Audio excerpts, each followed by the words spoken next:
واجب ہے، اونٹ اگر 25 کی تعداد میں ہوں تو ان پر زکوٰۃ واجب ہے، اونٹوں کا نصاب شروع ہوتا ہے 25 سے اور بکریوں کا نصاب شروع ہوتا ہے 40 سے۔ باقی رہا یہ کہ ان کی زکوٰۃ کی کیا مقدار ہے، اس کا بیان انشاءاللہ دوسری احادیث میں آئے گا۔ اسی طرح غالباً اہل خدمت شرعیہ میں کتاب الزکوٰۃ کے تحت جامعہ انواریہ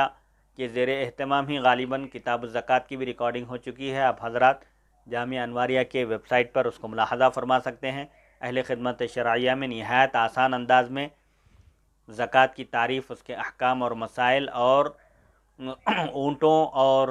بکریوں کی تعداد وغیرہ سب بیان کی گئی۔ غالباً 5 اونٹوں میں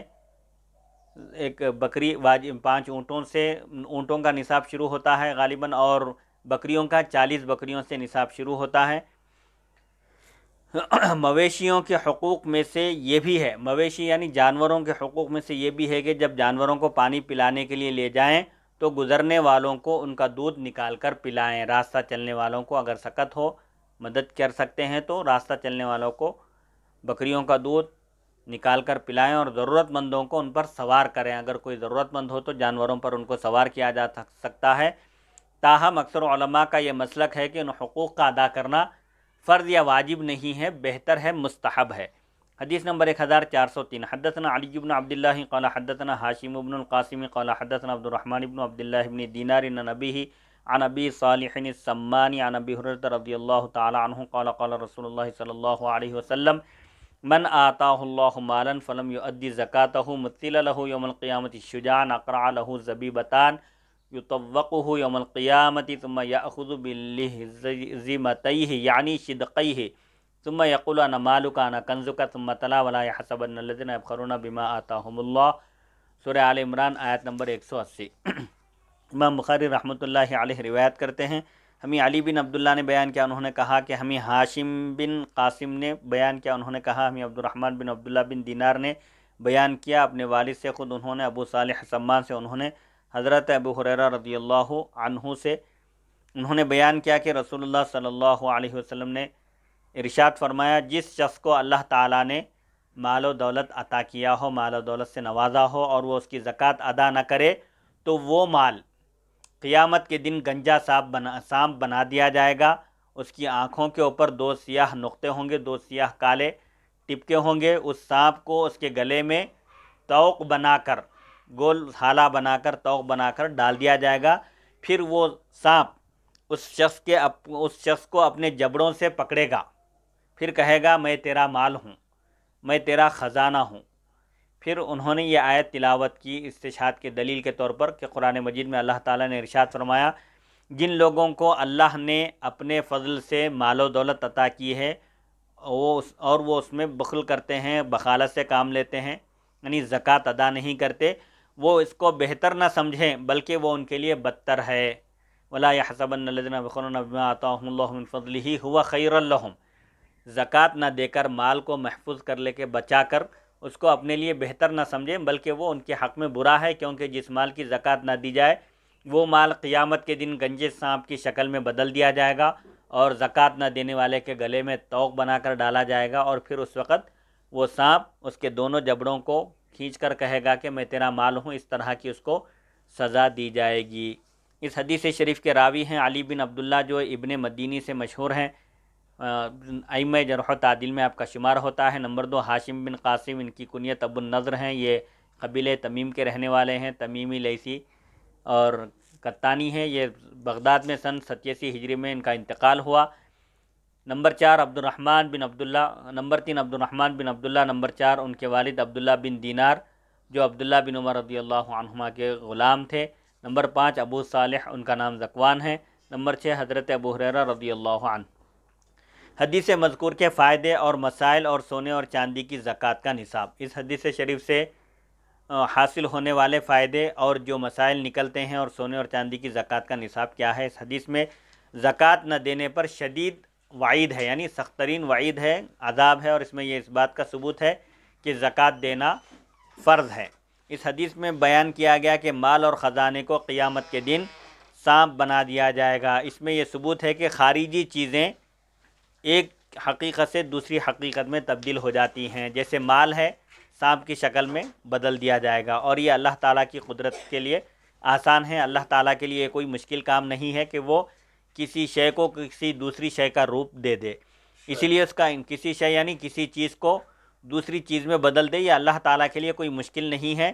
اس لیے اس کا انکار کرنا درست نہیں ہے۔ نمک کی کان میں مرا ہوا گدھا نمک بن جاتا ہے، تو یہ بتلانا مقصد ہے کہ نمک ایک الگ شے ہے، ایک الگ چیز ہے، اور گدھا ایک الگ چیز ہے، لیکن جب گدھا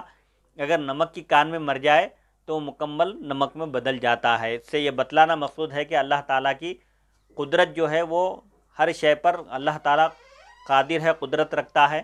کسی شے کی حقیقت کو بدل کر اسے کسی دوسری شے کی حقیقت کا روپ دے دے، یہ اللہ کے لیے کوئی مشکل نہیں ہے۔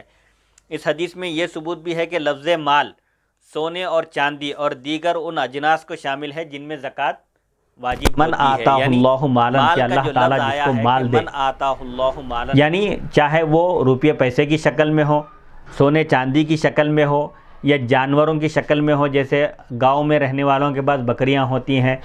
گائیں ہوتی ہیں، بھینسیں ہوتی ہیں، تو یہ مال کی جتنی قسمیں ہو سکتی ہے سب کو شامل ہے لفظ مال۔ محلب نے لکھا ہے کہ سونے کی زکوٰۃ کے نصاب کی مقدار میں اس طرح حدیث ثابت نہیں ہے جس طرح چاندی کے نصاب کی مقدار میں حدیث شریف آئی ہے۔ میں کہتا ہوں کہ چاندی کے نصاب کے متعلق یہ حدیث ہے۔ حدیث شریف میں چاندی کا بھی نصاب بیان کیا گیا۔ حضرت انس بن مالک رضی اللہ عنہ بیان کرتے ہیں کہ حضرت ابوبکر صدیق رضی اللہ تعالی عنہ نے اہل یمن کی طرف فرضیت زکوٰۃ کے متعلق ایک لیٹر، آپ نے خط بھیجا زکوٰۃ کی فرضیت کے متعلق۔ اس کے آخر میں یہ بیان تھا، اس میں چاندی کے نصاب کی صراحت موجود ہے، جو خط اہل یمن کو حضرت ابوبکر صدیق رضی اللہ تعالی عنہ کی طرف سے بھیجا گیا، اور چاندی میں 40واں حصہ زکوٰۃ ہے۔ اگر اس کے پاس صرف 190 درہم ہوں، 200 درہم میں زکوٰۃ واجب ہے، اگر کسی کے پاس صرف 190 درہم ہوں تو ان میں زکوٰۃ نہیں ہے، سوائے اس کے کہ زکوٰۃ دینے والا چاہے، یعنی 200 درہم میں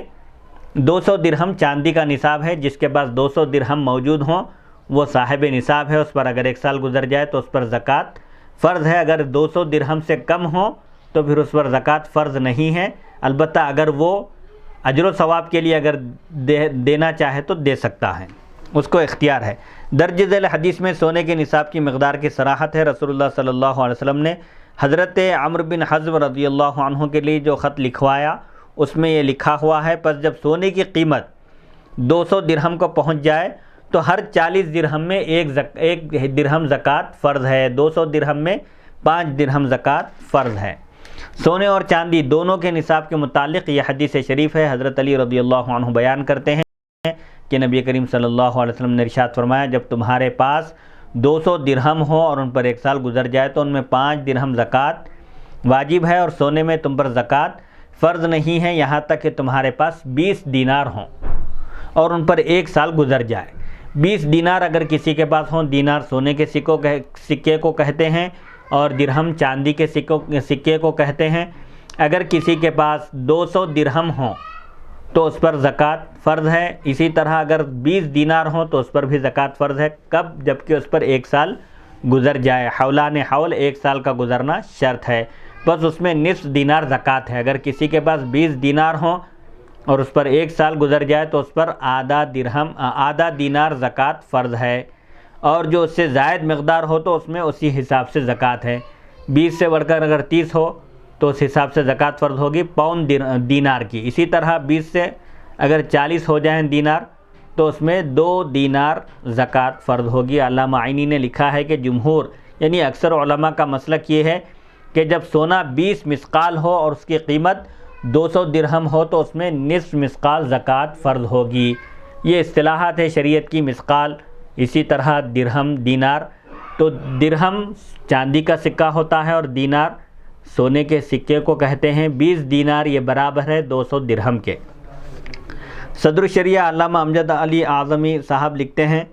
سونے کا نصاب 20 مثقال ہے یعنی 7.5 تولے، اور چاندی کا نصاب 200 درہم ہے یعنی 52.5 تولے۔ موجودہ زمانے کے حساب سے 60 گرام سونا ہے اور چاندی 52.5 تولے ہے۔ باب مذکور کی حدیث شرح صحیح مسلم جلد نمبر 7 صفحہ نمبر 907 تا 912 پر مذکور ہے، وہاں اس کی تشریح کا عنوان ہے گھوڑوں پر زکوٰۃ میں مذاہب، یعنی گھوڑوں پر زکوٰۃ واجب ہے یا نہیں، اور اس سلسلے میں فقہا کا کیا نظریہ ہے۔ باب نمبر 4، باب ما ادیہ زکاتہ فلیس بکنز، جس مال کی زکوٰۃ ادا کر دی گئی وہ کنز خزانہ نہیں ہے، جس کے بارے میں وعید قرآن پاک میں اور احادیث شریفہ میں آئی ہے۔ زکوٰۃ دینے والا شخص اس وعید میں نہیں آئے گا، اور اس کے پاس جو مال ہوگا اس کو کنز نہیں کہا جائے گا، کیونکہ جس مال کی زکوٰۃ دے دی جائے وہ کنز نہیں ہے، وہ اب محفوظ ہو گیا، پاک ہو گیا، اور ضائع ہونے سے، چوری ہونے سے، ہر قسم کی آفت سے وہ زکوٰۃ دینے کی برکت سے محفوظ ہو جاتا ہے۔ لقول النبی صلی اللہ علیہ وسلم لیس فیما دون 5 اواق صدقۃ، کیونکہ نبی کریم صلی اللہ علیہ وسلم کا ارشاد ہے 5 اوقیہ یعنی 200 درہم سے کم میں زکوٰۃ نہیں ہے۔ 200 درہم سے اگر 1 درہم بھی کم ہو تو وہ صاحب نصاب نہیں کہلاتا، اس پر زکوٰۃ فرض نہیں ہوگی۔ 200 درہم میں زکوٰۃ فرض ہوگی، اگر دینار ہو تو 20 بھی کافی ہے، 20 دینار میں صاحب نصاب ہو جاتا ہے۔ البتہ درہم ہو، اوقیہ جس کو کہتے ہیں چاندی کے سکے، اگر وہ 200 درہم سے کم ہو، 200 سے کم ہو تو پھر اس پر زکوٰۃ نہیں ہے۔ اس تعلیق کی اصل صحیح بخاری حدیث نمبر 1405 میں آ رہی ہے۔ یہ جو معلق روایت بیان کیے ہیں امام بخاری نے راویوں کا ذکر کیے بغیر، یہ انشاءاللہ 1405 میں آئے گی۔ حدیث نمبر 1404، وقال احمد بن شبیب بن سعید حدثنا ابی عن یونس عن ابن شہاب عن خالد بن اسلم قال خرجنا مع عبد الله بن عمر رضی اللہ تعالی عنہما فقال اعرابی اخبرنی قول اللہ والذین یکنزون الذهب والفضة ولا ينفقونها في سبیل اللہ قال ابن عمر رضی اللہ تعالی عنہما من کنزها فلم يؤدي زکاتها فویل له انما كان هذا قبل ان تنزل الزکاة فلما انزلت جعلها اللہ طہرا للاموال۔ اور احمد بن شبیب بن سعید نے کہا، ہمیں میرے والد نے بیان کیا، انہوں نے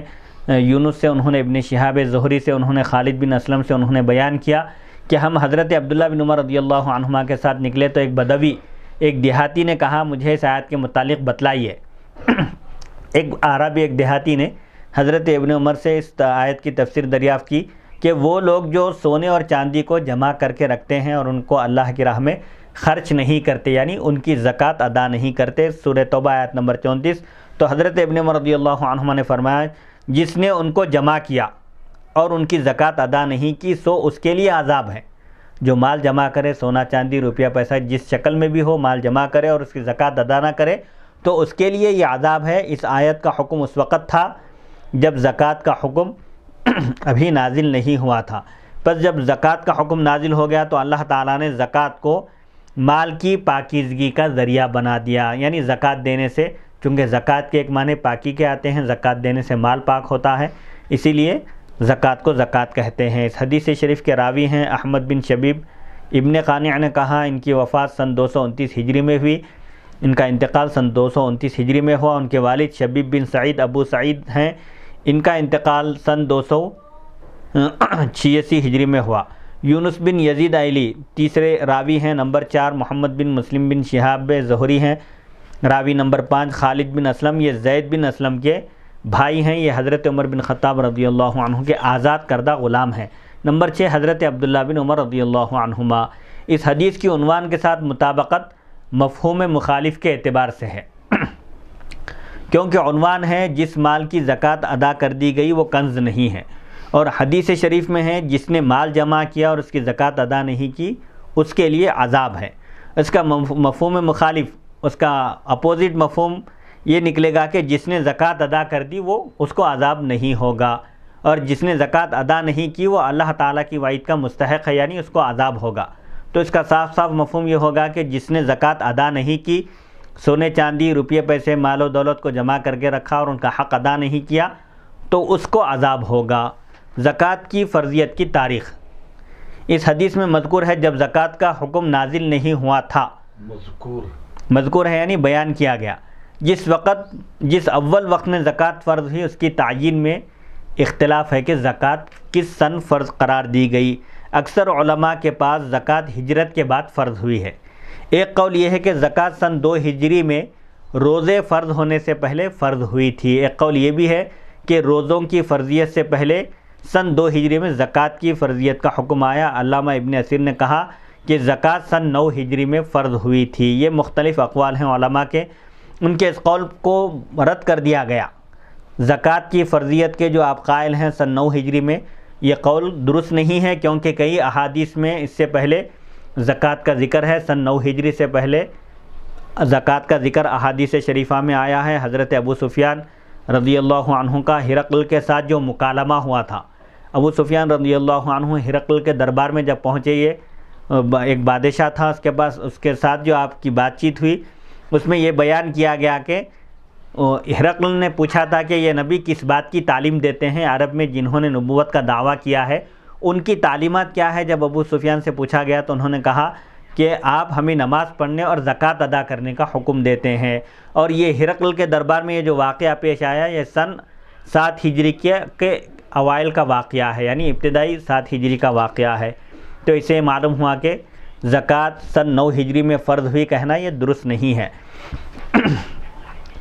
زکوٰۃ ادا کرنے سے مال اور مالدار کا پاک ہونا، اس حدیث میں بیان کیا گیا کہ اللہ تعالیٰ نے زکوٰۃ کو مال کی پاکیزگی کا ذریعہ بنایا، کیونکہ زکوٰۃ لوگوں کا میل ہے،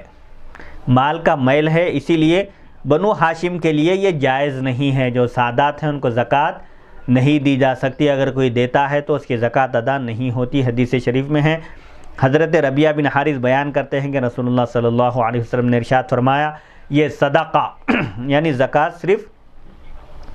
مال کا میل ہے، اور سیدنا محمد صلی اللہ علیہ وسلم اور آل محمد کے لیے جائز نہیں ہے۔ صحیح مسلم، سنن ابی داؤد، سنن نسائی وغیرہ میں یہ حدیث شریف موجود ہے۔ بس جب زکوٰۃ ادا کر دی جائے تو مال پاک ہو جائے گا، اور زکوٰۃ دینے والا برے اخلاق اور کنجوسی بخالت سے پاک ہو جائے گا۔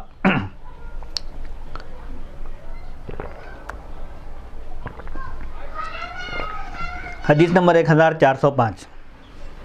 حدثنا اسحاق بن یزید قال اخبرنا شعیب بن اسحاق قال الاوزاعی اخبرنی یحیی بن ابی کثیر ان عمرو بن یحیی بن عمارة اخبره عن ابیہ یحیی بن عمارة بن ابی الحسن انه سمع ابا سعید رضی اللہ تعالی عنہ یقول قال النبی صلی اللہ علیہ وسلم لیس فیما دون 5 اواق صدقۃ ولیس فیما دون 5 زود صدقۃ ولیس فیما دون 5 اوسق صدقۃ۔ امام بخاری رحمۃ اللہ علیہ روایت کرتے ہیں، ہمیں اسحاق بن یزید نے بیان کیا، انہوں نے کہا ہمیں شعیب بن اسحاق نے خبر دی، اوزاعی نے کہا مجھے یحییٰ بن ابی کثیر نے خبر دی، ان کو عمرو بن یحییٰ بن عمارہ نے خبر دی اپنے والد سے یحییٰ بن عمارہ بن ابی الحسن سے، کہ انہوں نے حضرت ابو سعید خدری رضی اللہ عنہ سے سنا کہ نبی کریم صلی اللہ علیہ وسلم نے ارشاد فرمایا 5 اوقیہ یعنی 200 درہم سے کم میں زکوٰۃ فرض نہیں ہے، اور 5 اونٹوں سے کم میں زکوٰۃ فرض نہیں ہے۔ اونٹوں کا نصاب شروع ہوتا ہے 5 سے اگر کم ہو، کسی کے پاس 4 اونٹ ہو تو اس پر زکوٰۃ اونٹوں کی فرض نہیں ہے، اگر اونٹ 5 ہو جائیں تو اس پر زکوٰۃ فرض ہوگی۔ بکریوں کا نصاب 40 ہے، اونٹوں کا 5 ہے۔ اسی طرح اور 5 وسق 30 من سے کم غلے میں صدقہ نہیں ہے۔ مختلف اجناس پر، مختلف قسموں پر زکوٰۃ فرض ہے، جیسے سونا چاندی، روپیہ پیسہ، اسی طرح جانوروں میں اونٹ ہے اس کا نصاب الگ ہے، بکری ہے اس کا نصاب الگ ہے، گائے بھینس وغیرہ ہے اس کا نصاب الگ ہے، اسی طرح جو اناج ہے غلہ ہے اس پر بھی زکوٰۃ ہے۔ اس حدیث شریف کے راوی ہیں نمبر 1 اسحاق بن یزید، یہ اصل میں اسحاق بن ابراہیم بن یزید ہیں، ان کی کنیت ابو النضر سامی ہیں۔ نمبر 2 شعیب بن اسحاق، یہ ان کا انتقال سن 159 ہجری میں ہوا۔ نمبر 3 عبد الرحمن بن عمرو اوزاعی۔ نمبر 4 یحییٰ بن ابی کثیر۔ نمبر 5 عمرو بن یحییٰ بن عمارہ۔ نمبر 6 ان کے والد یحییٰ بن عمارہ بن ابی الحسن مازنی انصاری ہیں۔ نمبر 7 حضرت ابو سعید خدری رضی اللہ عنہ، آپ کا نام سعید بن مالک ہے۔ مشکل الفاظ کے معانی، اس حدیث میں اوقیہ کا لفظ آیا ہے جس کی جمع اواقی اور یا کے حذف کے ساتھ اواقن بھی آتی ہے۔ محدثین، فقہا اور ائمہ لغت کا اس بات پر اتفاق ہے کہ اوقیہ شرعیہ، اوقیہ یہ شرعی اصطلاح ہے، ایک اوقیہ 40 درہم کا ہوتا ہے۔ اس طرح 5 اوقیہ کے 200 درہم ہوتے ہیں۔ 5 اوقیہ سے کم میں زکوٰۃ فرض نہیں ہے، یعنی اگر کسی کے پاس 200 درہم سے کم ہو تو اس پر زکوٰۃ فرض نہیں ہے۔ 199 بھی اگر درہم ہو تو اس پر زکوٰۃ فرض نہیں ہے، البتہ جب 5 اوقیہ ہو جائیں یعنی 200 درہم ہو جائیں تو پھر اس پر زکوٰۃ فرض ہے۔ یعنی اس حدیث شریف میں زودن کا لفظ آیا ہے، ذال واو دال، اس کا اطلاق 3 سے لے کر 10 تک ہوتا ہے، 10 اونٹوں پر ہوتا ہے۔ ذوت کہتے ہیں 3 سے لے کر 10 تک کے درمیان اونٹوں کی تعداد کو، تو 5 سے کم اونٹوں میں زکوٰۃ فرض نہیں ہے۔ اسی طرح اس میں اوسق کا لفظ آیا ہے، حدیث شریف میں یہ وسقن کی جمع ہے، اور ایک وسق یہ بھی عرب کا پیمانہ ہے، ایک وسق 60 صاع کا ہوتا ہے، اور ایک صاع یہ بھی پیمانے کا نام ہے، 4 کلو گرام کا ہے، لہذا 5 وسق تقریباً 30 من وزن ہے۔ اب اس سلسلے میں اس کی تشریح کرتے ہوئے کہتے ہیں کہ زمین کی پیداوار میں، یعنی کھیتی وغیرہ جو ہوتی ہے، زمین سے ہونے والی پیداوار میں عشر کے وجوب کے متعلق اختلاف فقہا اور امام اعظم ابو حنیفہ کے موقف پر دلائل، یعنی زمین سے پیدا ہونے والی جو پیداوار ہے اگنے والی، اس کی 2 قسمیں ہیں۔ ایک وہ ہے جو کسان کی محنت سے اور اس کے پانی سے سیراب ہونے کے بعد جو کھیتی اگے، ایک آسمان کے پانی سے یعنی بارش کے پانی سے جو کھیتی اگے، ان دونوں میں فرق ہے۔ عشر کہتے ہیں 10واں حصہ، زمین سے جو بھی پیداوار ہو، کھیتی ہو، اناج ہو، اس کے 10ویں حصے میں زکوٰۃ فرض ہے، یعنی اس کا 10واں حصہ اللہ کی راہ میں دینا یہ فرض ہے۔ تو زمین کی پیداوار میں عشر یعنی 10واں حصہ واجب ہے یا نہیں، اس سلسلے میں فقہا کا اختلاف، اور امام اعظم ابو حنیفہ رحمۃ اللہ علیہ کا موقف کیا ہے اور آپ کے دلائل کیا ہیں۔ اس حدیث میں ہے کہ 5 وسق سے کم غلے میں صدقہ نہیں ہے، صدقے سے مراد زکوٰۃ ہے۔ 5 وسق یعنی 30 من سے کم میں زکوٰۃ فرض نہیں ہے، اور صدقے سے مراد ہے عشر یعنی پیداوار کا 10واں حصہ۔ مثال کے طور پر اگر کھیت سے اگر کسان کے 100 کلو چاول مثال کے طور پر اگر نکلیں تو اس میں سے 10 کلو زکوٰۃ کے طور پر دینا واجب ہے۔ امام شافعی، امام ابو یوسف اور امام محمد کہتے ہیں کہ اگر زمین کی پیداوار 5 وسق کو پہنچ جائے تب اس میں عشر واجب ہوگا، ورنہ نہیں، یعنی زمین سے ہونے والی پیداوار 5 وسق تک اس کی مقدار پہنچے تب اس میں عشر واجب ہوگا، 10واں حصہ دینا واجب ہوگا، ورنہ نہیں۔ اور امام اعظم ابو حنیفہ رحمۃ اللہ علیہ کہتے ہیں کہ زمین کی پیداوار جتنی بھی ہو، خواہ وہ تھوڑی ہو یا زیادہ، اس میں 10واں حصہ دینا واجب ہے، بشرطے کہ وہ زمین بارش یا چشموں کے پانی سے سیراب ہوتی ہو۔ علامہ نووی نے لکھا ہے یہ مذہب درست نہیں ہے، یہ مسلک احادیث صحیحہ کے خلاف ہے، یعنی احادیث صحیحہ سے جو مفہوم ثابت ہے اس کے برخلاف ہے۔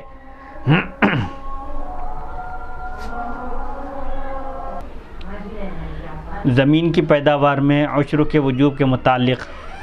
فقہا کا اختلاف اور امام اعظم ابو حنیفہ رحمۃ اللہ علیہ کے موقف کے دلائل کہ امام اعظم ابو حنیفہ رحمۃ اللہ علیہ کے پاس زمین کی پیداوار جتنی بھی ہو، 5 وسق سے کم ہو یا زیادہ، قلیل ہو یا کثیر، اس میں عشر یعنی 10واں حصہ دینا واجب ہے، بشرطے کہ وہ زمین بارش یا چشموں کے پانی سے سیراب ہوئی ہو۔ علامہ نووی نے لکھا ہے کہ یہ مسلک درست نہیں ہے، احادیث صحیحہ کے خلاف ہے، لیکن علامہ عینی فرماتے ہیں میں کہتا ہوں کہ امام اعظم ابو حنیفہ رحمۃ اللہ علیہ کا مسلک قرآن مجید اور احادیث صحیحہ اور آثار قویہ یعنی صحابہ کرام رضی اللہ عنہم کے اقوال سے ثابت ہے، اور علامہ نووی کا قول درست نہیں ہے۔ قرآن مجید کی آیات درج ذیل ہیں۔ قرآن پاک میں اللہ تعالیٰ نے سورہ انعام آیت نمبر 141 میں ارشاد فرمایا کلوا من ثمرہ اذا اثمر وآتوا حقہ یوم حصادہ، درخت جب پھل دے تو اس پھل میں سے کھاؤ اور اس کی کٹائی کے دن اس کا حق ادا کرو، یعنی درختوں کے پھل کٹوانے کے دن ان درختوں کی زکوٰۃ ادا کرو۔ اس آیت میں اللہ تعالیٰ نے پھلوں کی کسی مقدار کو بیان نہیں کیا کہ پھل کتنے ہونا چاہیے جن پر زکوٰۃ واجب ہے، تو اس سے یہ معلوم ہوا کہ درخت کے پھلوں پر مطلقاً عشر 10واں حصہ دینا واجب ہے، خواہ پھلوں کی تعداد کم ہو یا زیادہ۔ قرآن پاک میں اللہ تعالیٰ نے سورہ بقرہ آیت نمبر 267 میں ارشاد فرمایا یا ایھا الذین آمنوا انفقوا من طیبات ما کسبتم ومما اخرجنا لکم من الارض، ایمان والو اپنی کمائی سے پاکیزہ چیزوں کو، حلال چیزوں کو خرچ کرو، اور جو کچھ ہم نے تمہارے لیے زمین سے نکالا ہے اس میں سے بھی خرچ کرو۔ اس آیت میں فرمایا ہے جو کچھ، ما کا لفظ آیا ہے وَمِمَّا أَخْرَجْنَا لَكُم مِّنَ الْأَرْضِ، جو کچھ ہم نے تمہارے لیے زمین سے اگایا ہے، اور اس کی کسی مقدار کو اللہ نے اس آیت میں بیان نہیں فرمایا، یعنی زمین سے ہم نے جو کچھ پیدا کیا ہے، پیداوار جو نکالی ہے، خواہ وہ کم ہو یا زیادہ، اس میں سے ہماری راہ میں خرچ کرو، یعنی اس کا عشر 10واں حصہ دیا کرو۔ ان دونوں آیتوں کا مفاد یہ ہے، ان دونوں آیتوں سے معلوم ہوتا ہے کہ زمین کی پیداوار خواہ تھوڑی ہو یا زیادہ اس میں 10واں حصہ زکوٰۃ دینا واجب ہے، اور یہی امام اعظم ابو حنیفہ رحمۃ اللہ علیہ کا مسلک ہے۔ اور رہی احادیث صحیحہ تو وہ کچھ اس طرح ہیں۔ حضرت عبداللہ بن عمر رضی اللہ عنہما بیان کرتے ہیں کہ نبی کریم صلی اللہ علیہ وسلم نے ارشاد فرمایا، جو کھیت بارش یا چشموں کے پانی سے سیراب ہو یا وہ کھیت خریف کے پانی سے سیراب ہو، اس سے عشر لیا جائے گا، یعنی اس کھیتی سے حاصل ہونے والی پیداوار کا 10واں حصہ بطور زکوٰۃ ادا کیا جائے گا، اور جو کھیت کنویں کے پانی سے سیراب کیا جائے اس میں سے نصف پیداوار کا 20واں حصہ لیا جائے گا۔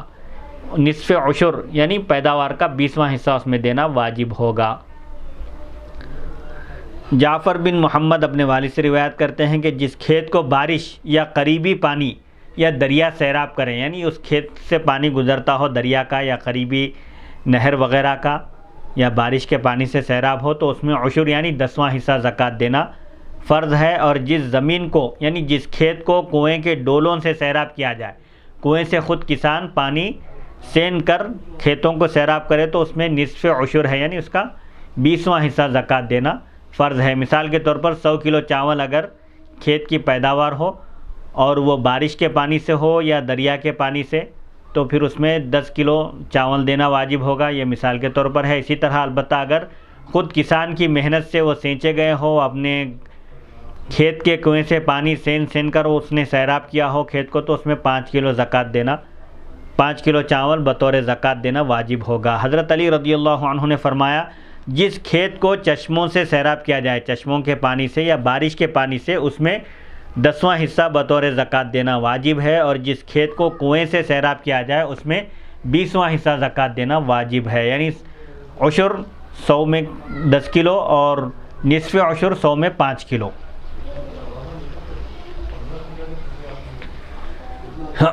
حضرت جابر بن عبداللہ رضی اللہ عنہما بیان کرتے ہیں کہ رسول اللہ صلی اللہ علیہ وسلم نے حضرت جابر رضی اللہ عنہ بیان کرتے ہیں کہ رسول اللہ صلی اللہ علیہ وسلم نے ارشاد فرمایا، جس زمین کو بارش نے سیراب کیا ہو، یعنی جو کھیتی بارش کے پانی سے سیراب ہو یا چشموں کے پانی سے سیراب ہو، اس میں عشر 10واں حصہ بطور زکوٰۃ فرض ہے، اور جس زمین کو کنویں سے سیراب کیا گیا ہو کنویں کے پانی سے، اس میں 20واں حصہ زکوٰۃ دینا فرض ہے۔ مصنف عبدالرزاق، مصنف ابن ابی شیبہ، مسند احمد وغیرہ میں یہ روایتیں موجود ہیں۔ حضرت جابر بن عبداللہ رضی اللہ عنہما بیان کرتے ہیں کہ رسول اللہ صلی اللہ علیہ وسلم نے ارشاد فرمایا، جن کھیتوں کو دریاؤں اور چشموں کے پانی نے سیراب کیا ہو ان میں 10واں حصہ زکوٰۃ دینا فرض ہے، اور جن کھیتوں کو کنویں کے پانی سے سیراب کیا گیا ہو ان میں نصف عشر یعنی 20واں حصہ زکوٰۃ فرض ہے۔ امام ابو بکر عبداللہ بن محمد بن ابی شیبہ نے اپنی سند کے ساتھ اس باب میں بکثرت یعنی بہت ساری احادیث اور صحابہ کے اقوال بیان کیے ہیں۔ عمر بن شعیب اپنے والد سے، وہ اپنے دادا سے، اور نبی کریم صلی اللہ علیہ وسلم سے روایت کرتے ہیں، آپ نے فرمایا، جس کھیت کو جاری پانی نے، بہتے ہوئے پانی نے سیراب کیا ہو اس میں 10واں حصہ زکوٰۃ فرض ہے، اور جس کھیت کو کنویں کے ڈول سے پانی سین کر سیراب کیا گیا ہو اس میں 20واں حصہ زکوٰۃ دینا فرض ہے۔ شعبی ایک بہت بڑے محدث ہیں، تابعی ہیں، بیان کرتے ہیں کہ رسول اللہ صلی اللہ علیہ وسلم نے یمن کی طرف ایک خط لکھا، جس زمین کی گندم یعنی گیہوں، جو، کھجور اور انگور کو بارش سے سیراب کیا گیا ہو اس میں 10واں حصہ زکوٰۃ بطور زکوٰۃ فرض ہے، اور جس کو کنویں کے پانی سے سیراب کیا گیا ہو اس میں نصف عشر یعنی 20واں حصہ زکوٰۃ دینا فرض ہے۔ حکم بیان کرتے ہیں کہ رسول اللہ صلی اللہ علیہ وسلم نے یمن میں حضرت معاذ بن جبل رضی اللہ عنہ کو ایک خط لکھا۔ اس خط کا مضمون کیا تھا؟ جس زمین کو یعنی جس کھیت کو بارش نے یا بہتے ہوئے پانی نے سیراب کیا ہو، سینچا ہو، اس میں بطور زکوٰۃ 10واں حصہ فرض ہے، اور جس زمین کو کنویں کے ڈولوں نے سیراب کیا ہو، یعنی جس کھیتی کو کنویں سے پانی سین کر سیراب کیا گیا ہو، آبیاری کی گئی ہو، اس میں 20 یعنی اس کو کھیتی باڑی کی گئی ہو اور کھیت میں پانی ڈالا گیا ہو، بیج بونے کے بعد ہل چلا کر کھیت میں پانی ڈالا گیا ہو، تو اس میں 20واں حصہ زکوٰۃ فرض ہے۔ ابو الخلیل بیان کرتے ہیں کہ رسول اللہ صلی اللہ علیہ وسلم نے مسنون قرار دیا، سنت قرار دیا کہ جس زمین کو یا کھجور کو بارش نے یا چشموں نے یا بہتے ہوئے پانی نے سیراب کیا ہو، یعنی جو کھجور اگے ہوں بارش کے پانی سے یا چشمے کے پانی سے یا بہتے ہوئے پانی سے اس میں 10واں حصہ واجب ہے، اور جس زمین کو کنویں کی رسی اور ڈول نے سیراب کیا ہو اس میں 20واں حصہ زکوٰۃ فرض ہے۔ حضرت علی رضی اللہ عنہ نے فرمایا جس زمین کو بارش نے یا بہتے ہوئے پانی نے جس کھیت کو سیراب کیا ہو اس میں عشر واجب ہے، 10واں حصہ زکوٰۃ دینا فرض ہے، اور جس زمین کو کنویں کے ڈولوں نے سیراب کیا ہو اس میں 20واں حصہ زکوٰۃ دینا فرض ہے۔ یہ امام اعظم ابو حنیفہ رحمۃ اللہ علیہ کی تائید میں قرآن مجید کی 2 آیتوں کے بعد مختلف احادیث شریفہ پیش کرتے ہیں۔ قتادہ بیان کرتے ہیں کہ رسول اللہ صلی اللہ علیہ وسلم نے سنت قرار دیا جس زمین یا کھجور کو بارش نے یا بہتے ہوئے پانی نے سینچا ہو سیراب کیا ہو اس میں عشر واجب ہے، اور جس زمین کو کنویں کی رسی اور ڈول سے پانی سین کر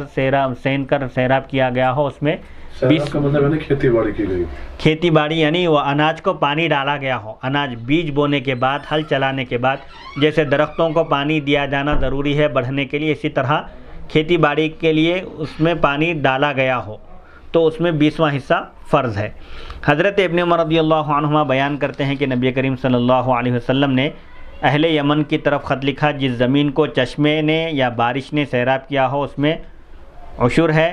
اور جس زمین کو کنویں کے ڈولوں سے سیراب کیا گیا ہو اس میں 20واں حصہ زکوٰۃ فرض ہے۔ ابن جریج بیان کرتے ہیں میں نے عطا سے پوچھا جو کھجور یا کھیت پانی کے قریب ہو اس میں کیا واجب ہے؟ انہوں نے کہا عشر، یعنی اس میں بھی 10واں حصہ زکوٰۃ فرض ہے۔ میں نے کہا اور جس زمین کو جس کھیتی کو کنویں کے ڈولوں سے سیراب کیا جائے اس میں کیا واجب ہے؟ تو آپ نے فرمایا 20واں حصہ زکوٰۃ دینا واجب ہے۔ معمر بیان کرتے ہیں کہ زہری پھلوں میں وقت مقرر نہیں کرتے تھے اور عشر اور نصف عشر کا فتویٰ دیتے تھے، یعنی جب بھی پھل لگیں درختوں کو اس میں اگر وہ بارش کے پانی سے یا دریا کے پانی سے نہر کے پانی سے اگر وہ کھجور اگے ہیں تو ان کھجوروں میں 10واں حصہ زکوٰۃ دینا فرض ہے، یعنی 100 کلو اگر کھجور حاصل ہوئے ہیں تو 10 کلو کھجور بطور زکوٰۃ دینا واجب ہے۔ البتہ اگر کنویں کے پانی سے خود باغ والے کی محنت سے اگر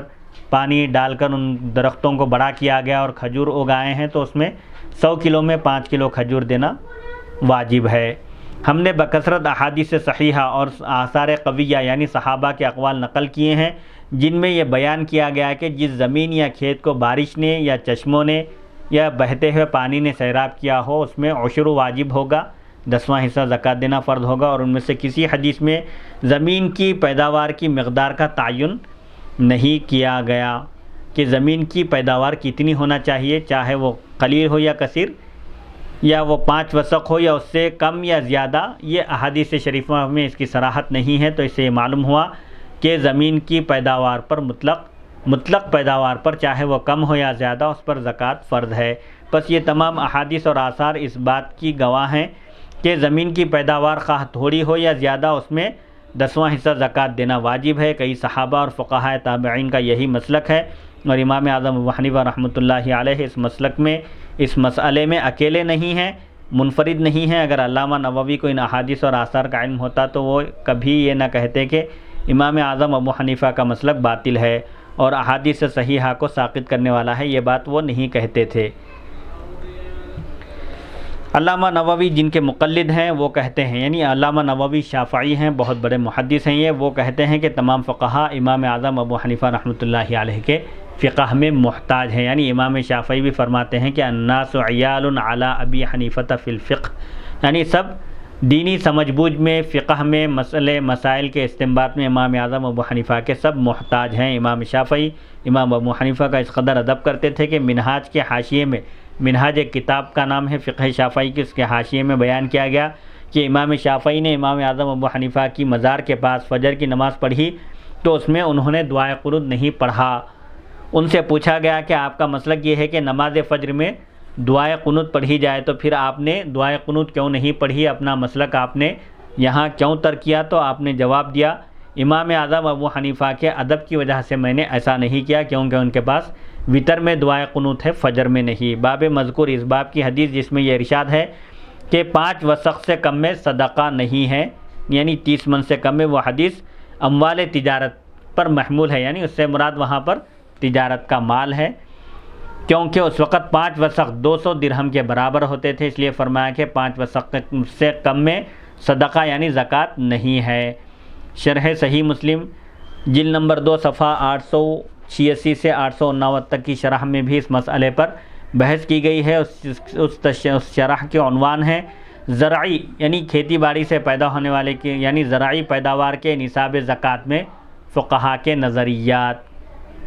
نمبر 2 ائمہ ثلاثہ کا نظریہ۔ نمبر 3 امام اعظم ابو حنیفہ رحمۃ اللہ علیہ کا نظریہ۔ ہم نے اپنی شرح نعمت الباری میں امام اعظم ابو حنیفہ کے مسلک کی تائید میں جس قدر احادیث صحیحہ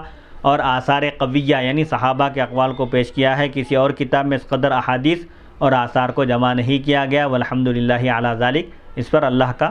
ہم شکر ادا کرتے ہیں۔ حدیث نمبر 1406 حدثنا علی سمیع حشیما قال اخبرنا حسین عن زید بن وهب قال مررت بالربذة فاذا انا بابي ذر رضي الله تعالى عنه فقلت له ما انزلك منزلك هذا قال كنت بشام فاختلفت انا ومعاويه في والذين يكنزون الذهب والفضه ولا ينفقونها في سبيل الله قال معاويه نزلت في اهل الكتاب فقلت نزلت فينا وفيهم فكان بيني وبينه في ذلك وكتب الى عثمان رضي الله تعالى عنه يشكوني فكتب الي عثمان ان اقدم المدينه فقدمتها فكثر علي الناس حتى كانهم لم يروني قبل ذلك فذكرت ذاك لعثمان فقال لي ان شئت تنحيت فكنت قريبا فذاك الذي انزلني هذا المنزل ولو امروا علي حبشيا لسمعت واطعت۔ امام بخاری رحمۃ اللہ علیہ روایت کرتے ہیں ہمیں علی نے بیان کیا، انہوں نے حشیم سے سنا، انہوں نے کہا ہمیں حسین نے خبر دی، زید بن وہب سے انہوں نے بیان کیا کہ میں ربضہ ایک مقام کا نام ہے ربضہ کے پاس سے گزرا، بس اس وقت میں حضرت ابو ذر غفاری رضی اللہ عنہ کے پاس تھا۔ میں نے ان سے پوچھا یعنی میں نے ربضہ میں آپ کو دیکھا تو میں نے پوچھا کہ آپ کو اس جگہ کس چیز نے ٹھہرایا، کیا بات ہے آپ یہاں پڑاؤ ڈالے ہیں، قیام کیے ہیں؟ تو انہوں نے بیان کیا کہ میں ملک شام میں تھا، پس میرا اور حضرت امیر معاویہ رضی اللہ عنہ کا اس آیت میں اختلاف ہو گیا، اور جو لوگ سونے اور چاندی کو جمع کرتے ہیں اور ان کو اللہ کی راہ میں خرچ نہیں کرتے، حضرت معاویہ نے کہا کہ یہ آیت اہل کتاب یعنی یہود و نصارہ کے متعلق یہود و نصارہ کے بارے میں نازل ہوئی ہے، اور میں نے کہا کہ یہ آیت ہمارے متعلق بھی نازل ہوئی ہے اور ان کے متعلق بھی نازل ہوئی ہے، پس میرا اور ان کا اس آیت میں اختلاف ہو گیا، اور انہوں نے حضرت عثمان رضی اللہ عنہ کی طرف خط بھیج کر میری شکایت کی، پس حضرت عثمان نے مجھے خط لکھا کہ میں مدینے میں آؤں، ملک شام سے مجھے مدینہ آنے کے لیے آپ نے فرمایا، آپ چونکہ اس وقت خلیفہ وقت تھے، پس میں مدینے میں گیا تو بہت لوگ میرے اطراف جمع ہو گئے، گویا کہ انہوں نے مجھے اس سے پہلے نہیں دیکھا تھا۔ میں نے حضرت عثمان سے اس واقعے کا ذکر کیا تو حضرت عثمان نے مجھ سے فرمایا اگر آپ چاہیں تو مدینے کے قریب کسی الگ جگہ رہیں، لوگوں سے کنارہ کشی اختیار کر لیں، گوشہ نشینی اختیار کر لیں، آپ کو اس بات کا اختیار ہے، پس اس وجہ سے میں اس جگہ آ کر ٹھہرا۔ حضرت عثمان رضی اللہ عنہ کی تعریف کرتے ہوئے فرماتے ہیں اور اگر مجھ پر کسی حبشی کو امیر بنا دیا جاتا تو میں اس کا بھی حکم سنتا اور اس کی بات مانتا، جبکہ حضرت عثمان تو اموی ہیں، آپ حضور پاک علیہ الصلوۃ والسلام کے جانشین خلیفہ ہیں، اس لیے آپ کا یہ حکم ہوا مجھے آبادی سے لوگوں سے دور رہنے کا، اسی لیے میں خلیفہ وقت کی اطاعت میں مقام ربضہ میں قیام کیا ہوا ہوں۔ اس حدیث شریف کے راوی ہیں علی، نمبر 1 ان کے نام میں اختلاف ہے، ایک قول یہ ہے کہ ان کا نام علی بن ابی ہاشم بن عبداللہ ہے، دوسرا قول یہ ہے کہ ان کا نام ابو الحسن علی بن مسلم بن سعید توسی ہے، تیسرا قول یہ ہے کہ ان کا نام علی بن عبداللہ المدینی ہے، نمبر 2 حشیم بن بشیر ابن القاسم بن دینار ہے، نمبر 3 حسین بن عبد الرحمن اسلمی ہے، ان کی کنیت ابو الحذیل ہے، نمبر 4 زید بن وہب ابو سلیمان حمدانی جوہنی ہیں، نمبر 5 حضرت ابو ذر غفاری ہیں جن کا نام جندب بن جنادہ ہے۔ ربضہ کا معنی اور حضرت امیر معاویہ اور حضرت ابو ذر رضی اللہ عنہ کا اختلاف۔ ربضہ ایک مقام کا نام ہے، مدینے سے 3 مراحل دور ایک جگہ کا نام ہے، مدینے سے کچھ فاصلے پر واقع ہے۔ حضرت عمر رضی اللہ عنہ نے اس جگہ کو صدقے کے اونٹوں کے لیے مقرر کیا تھا، زکوٰۃ میں حاصل ہونے والے اونٹوں کے لیے حضرت عمر نے اس جگہ کا تعین کیا تھا۔ حضرت معاویہ اور حضرت ابو ذر رضی اللہ عنہ کا اختلاف۔ حضرت معاویہ کا نظریہ یہ تھا کہ یہ آیت سونے اور چاندی کو جمع کر کے اس کی زکوٰۃ نہ دینے کا کی بات بتائی گئی، یہ آیت ان احبار یعنی یہودی علماء اور رہبان نصرانی علماء کے متعلق نازل ہوئی ہے جو مال جمع کر کے رکھتے تھے، جو زکوٰۃ ادا نہیں کرتے تھے، اور حضرت ابو ذر غفاری رضی اللہ عنہ اس آیت کے عموم سے دلیل پیش کرتے تھے کہ اس آیت میں مطلق ذکر ہے چاہے وہ مسلمان ہو مال جمع کر کے رکھنے والا یا یہودی یا نصرانی ہو، سب کے لیے یہ آیت عام ہے کہ جو شخص بھی یہ مانتا ہو کہ زکوٰۃ کا ادا کرنا واجب ہے اور پھر وہ زکوٰۃ ادا نہ کرے تو اس کے لیے یہ سخت وعید، یہ سخت عذاب ہوگا۔ اس وقت حضرت معاویہ حضرت عثمان کی طرف سے دمشق کے گورنر مقرر تھے۔ امام ابو یعلیٰ کی روایت کے مطابق حضرت ابوذر کے شام جانے کی وجہ یہ تھی کہ رسول اللہ صلی اللہ علیہ وسلم نے حضرت ابوذر سے فرمایا تھا کہ جب مدینے کے مکان صلع پہاڑ تک پہنچ جائیں، آبادی بڑھ جائے اور یہ مکان فلاں پہاڑ تک آبادی پہنچ جائے تو تم ملک شام چلے جانا۔ امام ابو یعلیٰ نے ایک اور سند کے ساتھ حضرت ابن عباس رضی اللہ عنہما سے روایت کی ہے کہ حضرت ابوذر حضرت عثمان کے پاس گئے اور حضرت عثمان سے کہا کہ حضرت معاویہ ہمیں ایذا پہنچاتے ہیں، تکلیف پہنچاتے ہیں۔ حضرت عثمان نے کہا کیا آپ کا یہ گمان ہے کہ آپ حضرت ابوبکر رضی اللہ عنہ سے افضل ہیں؟ تو حضرت ابوذر نے کہا لیکن میں نے رسول اللہ صلی اللہ علیہ وسلم کو یہ فرماتے ہوئے سنا ہے، میرے نزدیک تم میں سب سے زیادہ محبوب اور سب سے زیادہ مقرب وہ شخص ہے جو مجھ سے کیے ہوئے وعدے پر قائم رہے اور میں آپ سے کیے ہوئے عہد پر قائم ہوں۔ پھر حضرت عثمان نے ان کو یہ حکم دیا کہ وہ ملک شام چلے جائیں۔ پھر حضرت ابوذر رضی اللہ عنہ وہاں یہ حدیث بیان کرتے تھے کہ تم میں سے کوئی شخص اس حال میں رات نہ گزارے کہ اس کے پاس 1 دینار یا 1 درہم ہو، یعنی 1 دینار اور 1 درہم کا بھی کوئی مالک نہ ہو، اگر اس کے پاس ہو تو وہ خیرات کر دے، صدقہ کر دے، کسی مسکین کو دے دے، سوائے اس صورت کے کہ اس نے اس کو اللہ کی راہ میں خرچ کرنا ہو یا کسی قرض خواہ کو دینا ہو۔ پھر حضرت معاویہ نے حضرت عثمان کو خط لکھا کہ اگر آپ کا کوئی کام ہو تو حضرت ابوذر کو بلا لے۔ حضرت ابوذر رضی اللہ عنہ کو شہر بدر کرنے کی توجیہ اور دیگر مسائل۔ حضرت معاویہ رضی اللہ عنہ نے حضرت عثمان کی طرف حضرت ابوذر رضی اللہ عنہ کی شکایت لکھ کر بھیجی۔ اس کی وجہ یہ تھی کہ حضرت ابوذر حضرت معاویہ پر بہت اعتراضات کیا کرتے تھے اور ان سے بہت اختلاف کرتے تھے اور ان کے لشکر کے لوگ حضرت ابوذر کی باتوں کی طرف میلان رکھتے تھے۔ تو جب حضرت عثمان کو یہ خطرہ ہوا کہ حضرت ابوذر کے شام میں رہنے کی وجہ سے وہاں اختلاف ہوگا، فتنہ ہوگا، تو حضرت عثمان نے حضرت ابوذر کو مدینہ بلا لیا، کیونکہ حضرت ابوذر اپنے موقف میں بہت سخت تھے اور کلمہ حق سنانے میں کسی کی ملامت کی پرواہ نہیں کرتے تھے۔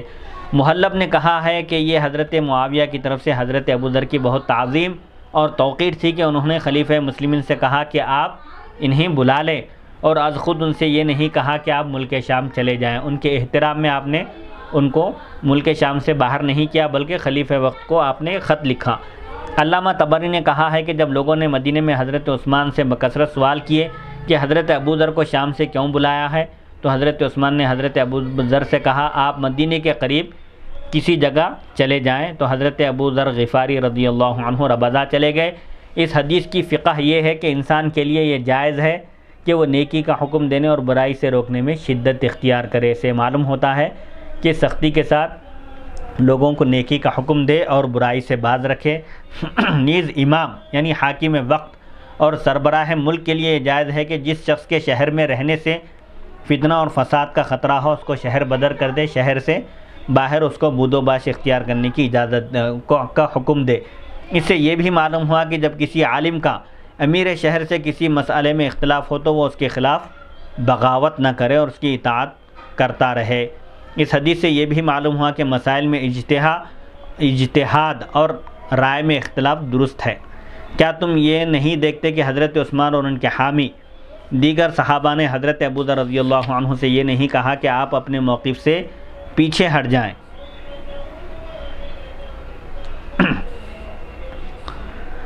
اور نہ ان سے یہ کہا کہ آپ کا عقیدہ یا آپ کا رویہ یا آپ کی رائے جائز نہیں ہے، کیونکہ حضرت ابوذر رضی اللہ عنہ نبی کریم صلی اللہ علیہ وسلم کی اس حدیث سے دلیل پیش کرتے تھے کہ میں یہ پسند نہیں کرتا کہ میرے پاس احد پہاڑ جتنا سونا ہو تو میں وہ سب اللہ کی راہ میں خرچ کر دوں سوائے 3 دینار کے، یعنی 3 دینار بھی میرے پاس رہیں، میں اسے پسند نہیں کرتا۔ اور یہ اس بات کی دلیل ہے کہ قیامت تک مسائل میں اختلاف ہوتا رہے گا اور وہ صرف اجماع سے ہی اٹھ سکتا ہے اختلاف۔ حدیث نمبر 1407 حدثنا عیاش قال حدثنا عبد الاعلی قال حدثنا الجریری عن ابی العلاء عن الاحنف بن قیس قال جلست وحدثني اسحاق بن منصور قال اخبرنا عبد الصمد قال حدثنا ابي قال حدثنا الجریری قال حدثنا ابو العلاء بن الشخير ان الاحنف بن قیس حدثهم قال جلست الى ملأ من قریش فجاء رجل خشن الشعر والثياب واللحية حتى قام عليهم فسلم ثم قال بشر الکانزین برغف یحمى علیہ فی نار جہنم ثم یوضع علی حلمۃ ثدی احدہم حتی یخرج من نغض کتفہ ویوضع علی نغض کتفہ حتی یخرج من حلمۃ ثدیہ یتزلزل ثم ولى فجلس الى ساریۃ وتبعته وجلست الیہ وانا لا ادری من هو فقلت له لا ارى القوم الا قد كرهوا الذي قلت قال انهم لا يعقلون شيئا۔ امام بخاری رحمۃ اللہ علیہ روایت کرتے ہیں، ہمیں عیاش نے بیان کیا، انہوں نے کہا ہمیں عبدالعلیٰ نے بیان کیا، انہوں نے کہا ہمیں جریری نے بیان کیا ابوالعلاء سے، انہوں نے احنف بن قیس سے، انہوں نے کہا میں بیٹھا ہوا تھا اور مجھے اسحاق بن منصور نے بیان کیا، انہوں نے کہا ہمیں عبدالصمد نے بیان کیا، انہوں نے کہا مجھے میرے والد نے بیان کیا، انہوں نے کہا ہمیں جریری نے بیان کیا، انہوں نے کہا مجھے ابوالعلاء بن شخیر نے بیان کیا کہ احنف بن قیس نے ان کو حدیث بیان کی، انہوں نے کہا کہ میں قریش کی ایک جماعت کے پاس بیٹھا ہوا تھا، پس ایک شخص آیا جس کے بال سخت اور کپڑے موٹے تھے اور ان کی شکل معمولی تھی، حتیٰ کہ وہ اس جماعت کے پاس کھڑے ہو گئے اور ان کو سلام کیا اور کہا مال جمع کرنے والوں کو یہ خوشخبری سنا دو کہ دوزخ کی آگ میں ایک پتھر گرم کیا جائے گا، پھر اس کو ان میں سے کسی ایک کے سینے کے سر پر رکھ دیا جائے گا، پستان کے سر پر رکھ دیا جائے گا، حتیٰ کہ وہ اس کے کندھے کی اوپر والی ہڈی کے پار ہو جائے گا، یعنی وہ پتھر اتنا گرم ہوگا کہ وہ اس کے سینے کو چیر دے گا، پھر وہ پتھر اس کے کندھے کی اوپر والی ہڈی پر رکھ دیا جائے گا یہاں تک کہ وہ اس کے سینے کے سر سے یعنی اس کے پستان کے سر سے نکل جائے گا، پھر وہ پتھر اسی طرح لرزتا رہے گا، پھر وہ شخص پیٹ پھیر کر چلے گئے اور ایک ستون کی طرف جا کر بیٹھ گئے۔ میں ان کا پیچھا کیا، میں ان کے پیچھے آیا اور ان کے پاس بیٹھ گیا اور میں نہیں جانتا تھا کہ وہ کون صاحب ہیں۔ میں نے ان سے کہا کہ میرا خیال ہے کہ یہ لوگ آپ کی بات سن کر ناراض ہو گئے ہیں، تو انہوں نے کہا کہ یہ لوگ عقل نہیں رکھتے، یعنی ان کو سمجھ بوجھ نہیں ہے۔ بہرحال اس حدیث شریف میں بھی یہ حضرت ابو ذر غفاری رضی اللہ عنہ کا نظریہ تھا کہ مال مطلق جمع کر کے رکھنا درست نہیں ہے، جتنا بھی مال ہو وہ سب اللہ کی راہ میں خرچ کر دیا جائے، اس کو روک کر نہ رکھا جائے۔ حدیث نمبر 1408 قال علی خلیلی قال قلت من خلیلک قال نبی صلی اللہ علیہ وسلم یا ابا ذر اتبصر احدا قال فنظرت الى الشمس ما بقي من النهار وانا ارى ان رسول الله صلى الله عليه وسلم يرسلني في حاجة له قلت نعم قال ما احب ان لي مثل احد ذهبا انفقه كله الا 3 دنانير وان هؤلاء لا يعقلون انما يجمعون الدنيا لا والله لا اسالهم دنيا ولا استفتیہم عن دین حتی القى اللہ۔ حضرت ابو ذر غفاری کہتے ہیں مجھ سے میرے محبوب نے فرمایا، میں نے پوچھا آپ کے محبوب کون ہیں، تو انہوں نے کہا کہ نبی کریم صلی اللہ علیہ وسلم ہیں۔ نبی کریم صلی اللہ علیہ وسلم نے فرمایا، اے ابو ذر کیا تم احد پہاڑ کو دیکھ رہے ہو؟ انہوں نے کہا میں نے سورج کی طرف دیکھا کہ دن کا کتنا حصہ باقی ہے اور میرا یہ گمان تھا کہ رسول اللہ صلی اللہ علیہ وسلم مجھے کسی کام کے لیے بھیج رہے ہیں۔ میں نے کہا ہاں۔ آپ نے فرمایا کہ میں یہ پسند نہیں کرتا کہ میرے پاس احد پہاڑ جتنا سونا ہو تو میں 3 دینار کے سوا سب اللہ کی راہ میں خرچ کر دوں، یعنی اگر میرے پاس احد پہاڑ برابر بھی سونا آ جائے تو میں اس کو روک کر رکھنا، جمع کر کے رکھنا، اپنے گھر میں اس کو محفوظ رکھنا پسند نہیں کرتا، سب اللہ کی راہ میں خرچ کرنے کو میں پسند کرتا ہوں، صرف 3 دینار روک کر رکھنا میں چاہتا ہوں۔ کیوں؟ اس سے جو ضروریات ہیں، نان نفقہ ہے اہل و عیال کا، اس کی ادائیگی ہو، اگر کچھ قرض ہو تو اس کو ادا کیا جا سکے، صرف ضرورت کے بقدر میں روک کر رکھنے کو پسند کرتا ہوں۔ اور یہ لوگ کچھ عقل سے کام نہیں لیتے، یہ صرف دینار جمع کر رہے ہیں۔ اللہ کی قسم میں ان سے دنیا کا سوال نہیں کرتا اور نہ ان سے دین کے متعلق کوئی سوال کروں گا یہاں تک کہ میں اللہ تعالیٰ سے ملاقات کروں۔ یعنی دنیا جمع کرنے میں لگے ہوئے ہیں لوگ، حالانکہ آخرت ہمیشہ باقی رہنے والی ہے اور بہترین ہے۔ اس حدیث کے راوی ہیں نمبر 1 عیاش بن ولید رقام بصری ہیں، نمبر 2 عبدالعلیٰ بن عبدالعلیٰ ابو محمد ہیں، نمبر 3 سعید بن ابی ایاس الجریری ہیں، نمبر 4 ابوالعلاء یزید بن عبداللہ شخیر المعافری، نمبر 5 احنف بن قیس، نمبر 6 اسحاق بن منصور بن بحرام الکوسج، ان کی کنیت ابو یعقوب ہے، نمبر 7 ان کے والد عبدالوارث بن سعید بن ذکوان العنبری تمیمی ہیں۔